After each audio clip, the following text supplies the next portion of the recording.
ଜୟ ଶ୍ରୀ ଜଗନ୍ନାଥ। ଆଜିର ବିଷୟ ହେଉଛି ଅତି ବାଧ୍ୟରେ ମୋ ଭିଡ଼ିଓ ଦେଖୁଥିବା 20-30 ଜଣଙ୍କୁ ମୋର 1/2 କିଲୋ ଲେଖେ ନମସ୍କାର। ତ ଚାଲନ୍ତୁ ଆଜିର ବିଷୟ ଉପରକୁ ଲେଶୁଣି ଚଢ଼ିକି ଯିବା। ତ ଘଣ୍ଟାରେ ବାଜିଥାଏ 8ଟା 13 ମିନିଟ୍। ସକାଳ କି ସନ୍ଧ୍ୟା ମନେ ପଡ଼ୁନି। କ'ଣ ଗୋଟେ କଥାକୁ ନେଇ ମାମା ଆଉ ମୋ ଭିତରେ ପ୍ରବଳ ଝଗଡ଼ା ଲାଗିଲା। ତ କୋଉ କଥାକୁ ନେଇ ଝଗଡ଼ା ଲାଗିଲା ସେଟା ମୋର ମନେ ପଡ଼ୁନି, ମନେ ପଡ଼ିଲେ କହିବି। ତ କ'ଣ ଗୋଟେ କଥାକୁ ନେଇ ମାମା ଆଉ ମୋ ଭିତରେ ପ୍ରାୟ 7 ମିନିଟ୍ ଧରି ଝଗଡ଼ା ଲାଗିଲା। ଝଗଡ଼ା ଲାଗିଲା 7 ମିନିଟ୍। ଥରେ ଠିକ୍ 7 ମିନିଟ୍ର ଠିକ୍ 3 ମିନିଟ୍ ପରେ ମାମା ଅତି ରାଗି ଯାଇ ପାଣି ଗ୍ଲାସ୍ଟାକୁ ସିଧା ଆଣିଲା ମୋ ମୁହଁକୁ ନ ଫୋପାଡ଼ିକି ନିଜେ ପିଇଦେଲା। ଥରେ ମୁଁ ବି ରାଗିଗଲି, ରାଗି ଯାଇକି ଫୋନ୍ଟାକୁ ଧରିଲି, ସିଧା ଏମିତି ନ ଫୋପାଡ଼ିକି ବସିକି ମୋର ୟୁଟ୍ୟୁବରେ ସର୍ଟସ୍ ଦେଖିଲି।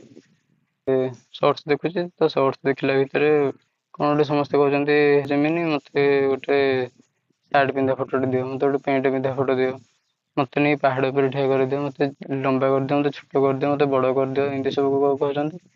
ତ ମୁଁ କହିଲି ଏଇ ବେକାରିଆ ଜିନିଷ କିଏ ପଚାରିବେ। ମୁଁ କହିଲି ଯାଉଛି ମୁଁ ବି ଦେଖିବା ଡାଉନଲୋଡ଼୍ କରିବି। ସେଇ ଆପ୍ର ନାଁ ହେଉଛି AI Gemini। AI Geminiକୁ ଡାଉନଲୋଡ଼୍ କରିଦେଲି। ଡାଉନଲୋଡ଼୍ କଲା ପରେ ମୋର ମନେ ପଡ଼ିଲା ଆମ ସ୍କୁଲରେ ଜଣେ ଦିଦି ଅଛନ୍ତି, ତାଙ୍କ ନାଁ ହେଉଛି ଜାମିନି ଦିଦି। ତାଙ୍କୁ ଜାମିନି ଦିଦି ଡାକୁ। ମୁଁ କହିଲି ସିଏ ତ ଜେମିନି ଏକା ଶୁଭୁଛି, ଆଉ ମୁଁ ବି ଜେମିନି ପଛରେ ଦିଦି ଲଗେଇଦେଲି। ମୁଁ କହିଲି AI Gemini ଦିଦି, ଆଉ ମୋ ମାମା ସବୁବେଳେ ଏମିତି ଘରେ କଳି କରୁଛି, ଆଉ ଚିଡ଼ଚିଡ଼ି ହେଉଛି, ଜିନିଷପତ୍ର ଫୋପାଡ଼ୁଛି, ଆଉ କ'ଣ କଲେ ସେ ଟିକେ ଚୁପ୍ ରହିବ, ଆମ ଘରେ କଳି ହେବନି। AI Gemini ଦିଦି କହିଲେ ତ ଆପଣ ଟିକେ ସ୍ଥିର ରୁହନ୍ତୁ, ଠାକୁରଙ୍କୁ ପ୍ରାର୍ଥନା କରନ୍ତୁ, ଆଉ କ'ଣ ପାଇଁ କଳି ହେଉଛି, କଳିର କାରଣ ବୁଝିବାକୁ ଚେଷ୍ଟା କରନ୍ତୁ। ମାନେ ସେଥିରେ ସବୁ ଲେଖିଦେଲେ। ଆଉ ସ୍ୱାସ୍ଥ୍ୟଗତ କିମ୍ବା ମାନସିକ କାରଣ ବି ହୋଇପାରେ।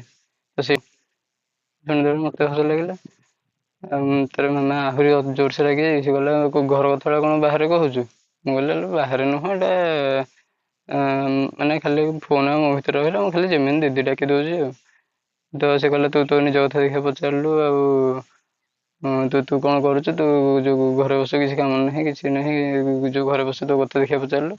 ମୁଁ କହିଲି ହଉ ପଚାରୁଛି। ମୁଁ କହିଲି ଯେମିନି ଦିଦି, ଆଉ ମୁଁ ବ୍ରାହ୍ମଣ ପିଲା, ITI କରି ଘରେ ବସିଛି, କିଛି କ'ଣ କଲେ ମୁଁ ଟିକେ ମାନେ ଭଲ କାମ କରିପାରିବି, ଆଉ ମୁଁ ମାନେ ଆଗକୁ କିଛି ଭଲ କରିପାରିବି। ତ ଯେମିନି ଦିଦି କହିଲେ ମୁଁ ତମକୁ ଗୋଟେ ରୁଟିନ୍ କରିଦେଉଛି, ତମେ ସେଇ ରୁଟିନ୍ ଅନୁସାରେ ସବୁ କାମ କର, ଆଉ ବେଶୀ ଫୋନ୍ଟା ଦେଖନି।